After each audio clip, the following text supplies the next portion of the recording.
So hello everyone, welcome to this channel. आप सभी का इस चैनल पे स्वागत है। मेरा नाम रविंदर सिंह है और आशा करता हूँ कि भाई आप सबकी प्रिपरेशन एक अच्छे लेवल पर चल रही होगी। भाई थोड़ा सा फीवर है, मुझे गले में प्रॉब्लम है, फिर भी मैं वीडियो बना रहा हूँ। लास्ट के 3 दिन से आई नहीं, उसके लिए भाई सॉरी बोलूंगा क्योंकि मेरे से बोला भी नहीं जा रहा था।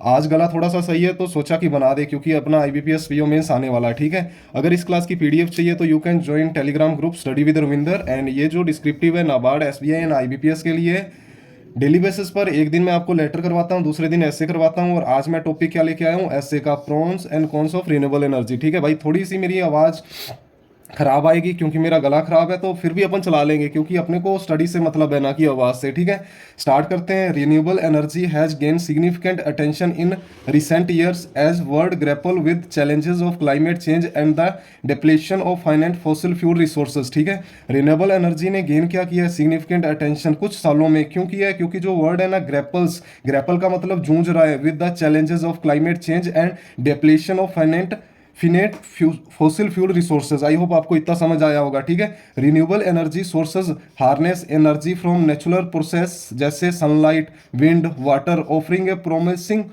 Alternative to conventional fossil fuel. ठीक है, अब देखो रिन्यूएबल एनर्जी कहाँ से आएगी, नेचुरल प्रोसेसेस से आएगी। कैसे आएगी? जैसे सनलाइट हुआ, विंड हुआ, वाटर हुआ। एंड ये ऑफर क्या करता है, एक अल्टरनेटिव, जो भी फॉसिल फ्यूल का अल्टरनेटिव। ठीक है, हाउएवर, जबकि like any energy source renewable energy has its own set of advantage and disadvantage.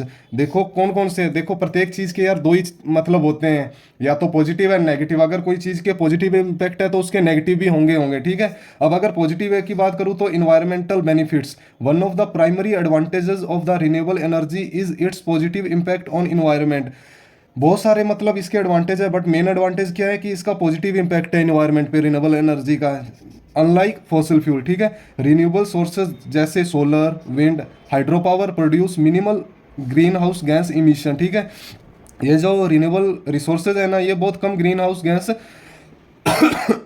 Emission करता है, contributing to a reduction in global warming and air pollution. ठीक है, एंड ये जो रिन्यूएबल एनर्जी है ना, ये कंट्रीब्यूट करता है reduction in global warming and air pollution में। This helps mitigate the adverse effects of climate change and improve air quality. ठीक है, ये क्या हेल्प करता है, मिटिगेट करता है एडवर्स इफेक्ट क्लाइमेट चेंज के, एंड इंप्रूव क्या करता है, एयर क्वालिटी। आई होप आपको पहला एडवांटेज समझ आया होगा। सेकंड एडवांटेज की अगर मैं बात करूं तो energy security. Renewable energy reduces A countries reliance on import fossil fuel, enhancing energy security. ये जो रिन्यूएबल एनर्जी है ना, ये रिड्यूस करती है कंट्री की डिपेंडेंस ऑन जो वो इंपोर्ट करते हैं फॉसिल फ्यूल, एंड इनहेंस करती है energy security.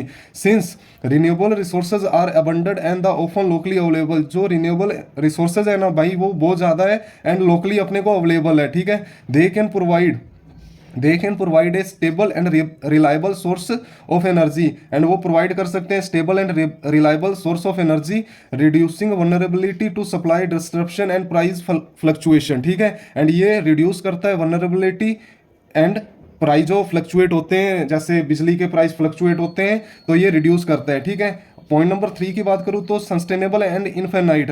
Renewable energy sources are sustainable and virtually infinite. ठीक है, जैसे सनलाइट हुआ, विंड हुआ, water are continually available, making it possible to generate electricity and heat without depleting natural resources. देखो यार, sunlight हुआ, विंड हुआ, वाटर हुआ, इससे अपने इलेक्ट्रिसिटी जनरेट कर सकते हैं। ठीक है, this sustainability is important for meeting long term energy demand. ये जो सस्टेनेबिलिटी है ना, ये इंपॉर्टेंट है लॉन्ग टर्म एनर्जी डिमांड को मीट करने के लिए। आई होप आपको इतना समझ आ गया होगा गाइस। ठीक है, नेक्स्ट पेज पे चलते हैं। नेक्स्ट पेज पे अपने पास क्या है, अब तो पहले अपने एडवांटेज पढ़ लिए थे, अब अपन क्या करेंगे, डिसएडवांटेज पढ़ेंगे। सबसे पहले इंटरमिटेंसी एंड रिलायबिलिटी। इंटरमिटेंसी का मतलब क्या होता है कि जो चीज रुक रुक के होती हो, इरेगुलर होती हो। The most notable drawback of renewable energy sources is their irregularity. ठीक है, मोस्ट इंपॉर्टेंट क्या ड्रॉबैक है कि उनकी इरेगुलरिटी है। कैसे है देखते हैं। Solar and wind energy generation depend on whether condition. ये जो solar and wind energy generation है ना, ये किस पे डिपेंड करता है, वेदर पे करता है।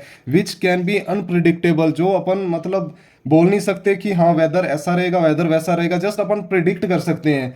दिस वेरिएबिलिटी, ये जो चेंजेस है, ये challenge can challenge the reliability of renewable energy system requiring backup power sources और एनर्जी स्टोरेज सोल्यूशन। ठीक है, इंटरमिटेंसी एंड रिलायबिलिटी में भाई इसमें यही बोल रखा है कि वेदर पर डिपेंड करता है, कभी बार वेदर सही नहीं होता है जिससे इलेक्ट्रिसिटी जनरेट नहीं हो पाएगी, और कुछ टाइम वेदर अच्छा रहता है बट बैकअप के लिए अपने पास स्टोरेज करने के लिए उतनी कैपेसिटी नहीं है। ठीक है, सेकंड पॉइंट की बात करूँ तो land and space requirements. Large scale renewable energy, जो बड़े स्केल की रिन्यूएबल एनर्जी प्रोजेक्ट्स हैं ना, such as wind farms and the solar power plants, ये रिक्वायर क्या करते हैं, vast amount of land and space. This can lead to conflict over land use specially in densely populated area and may impact local ecosystem. देखो भाई बड़े बड़े renewable energy projects के लिए भाई अपने को लैंड की भी ज़रूरत पड़ेगी, तो ये एक थोड़ा सा पॉइंट है जहाँ सबसे ज़्यादा पॉपुलेटेड एरिया हो वहाँ ये इंपैक्ट करेगी नेगेटिव वे में। ठीक है, आई होप आपको सेकंड पॉइंट भी समझ आया होगा। थर्ड पॉइंट की बात करूँ तो energy storage challenges. Storing energy from renewable sources for use during periods of low generation remains a technological challenge.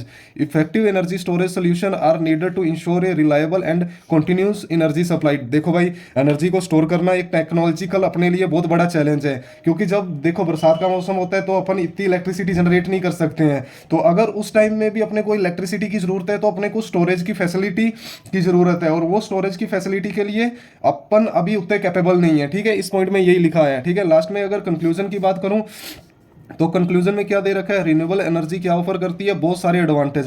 Renewable energy क्या अपने को प्रोवाइड करती है या ऑफर करती है, बहुत सारे एडवांटेज। क्या क्या, जैसे इन्वायरमेंटल बेनिफिट्स हुआ, एनर्जी सिक्योरिटी हुआ, सस्टेनेबिलिटी हुआ, जॉब क्रिएशन हुआ एंड लोअर ऑपरेटिंग कॉस्ट हुआ। जबकि इट ऑल्सो प्रेजेंट चैलेंजेस, इसके साथ साथ एडवांटेज के साथ साथ चैलेंजेस भी है। कौन कौन से है, such as intermittency, irregularity, high initial cost, ठीक है, land requirement and environmental impacts and energy storage issue, ये इसके डिसएडवांटेज है। ठीक है, एज सोसाइटी किसकी ओर जा रही है, सोसाइटी सस्टेनेबल एनर्जी फ्यूचर की ओर जा रही है। ये एक इंपॉर्टेंट है कि अपने इसके प्रोज एंड कॉन्स देखे केयरफुली एंड इन्वेस्ट करें रिसर्च एंड इनोवेशन में, overcome the limitation of renewable energy and sources. ठीक है, आई होप आपको इतना समझ आया होगा। अल्टीमेटली एक diversified energy portfolio that combine renewable resources with other technological may provide the best path forward in addressing the world's energy needs while mitigating the impact of climate change. देखो ultimately एक diversified energy portfolio होना चाहिए जिसमें renewable sources भी हो and other technology भी हो, जैसे स्टोरेज, ये प्रोवाइड करेगी बेस्ट पाथ अपने को एड्रेस करने के लिए world energy need while mitigate भी करेगी इम्पैक्ट ऑफ क्लाइमेट चेंज। ठीक है, आई होप गाइज आपको समझ आया होगा। थोड़ा सा मैंने धीरे करवाया क्योंकि मेरे थोड़ा सा गले वाली प्रॉब्लम है। अगर आपको अच्छा लगा हो तो आप वीडियो को लाइक कर देना, चैनल को सब्सक्राइब कर देना, और अगर इसकी आपको PDF चाहिए तो you can join my Telegram group study with Ravinder. ठीक है, तो चलिए मिलते हैं अगली किसी वीडियो में, तब तक के लिए जय हिंद, जय भारत गाइज, बाय बाय।